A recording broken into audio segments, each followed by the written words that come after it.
Right बंधु। शांति, वो देखो, वो विमान कितने नीचे से उड़ रहा है। अरे हाँ, राइट बंधुओं के आविष्कार से आज हम हवा में उड़ सकते हैं। क्या तुम राइट बंधुओं के बारे में जानते हो? सर, क्या आप उनके बारे में हमें बताएंगे? अरे, ये आज क्या हो रहा है?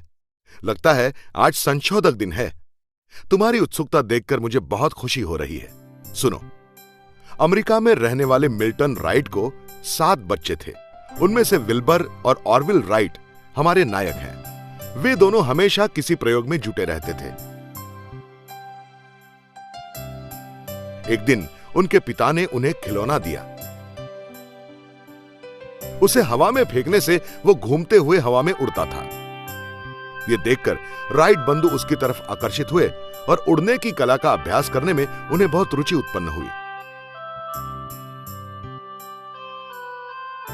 उन दिनों इस्तेमाल किए जाने वाले विमान सामान्य प्रति के और बिना इंजन के ग्लाइडर होते थे। अपना उड़ने का पहला प्रयोग उन्होंने एक छोटे पतंग से किया।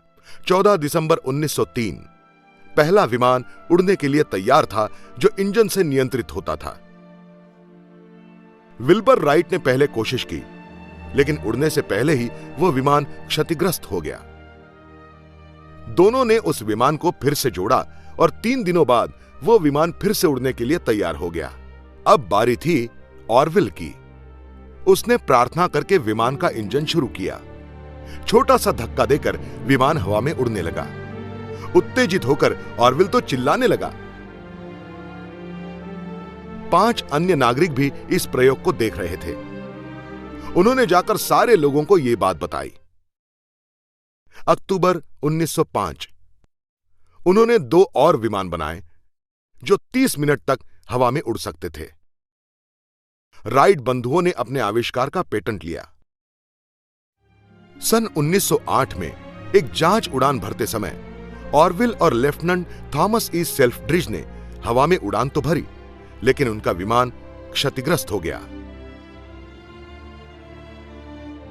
इस दुर्घटना में ऑरविल बुरी तरह से घायल हुआ और लेफ्टिनेंट की मौत हो गई। सन 1909 में दोनों ने राइट कंपनी की स्थापना की, जो विमान बनाती थी और वैमानिकों को प्रशिक्षण देती थी। 30 मई 1912 को विल्बर राइट की मौत हो गई और जनवरी 1948 में ऑरविल ने अपनी अंतिम सांस ले ली। उनके बारे में उनके एक दोस्त ने कहा है, वैसे तो वो दोनों सामान्य बच्चे थे, लेकिन उन्होंने मानव जाति को उड़ना सिखाया।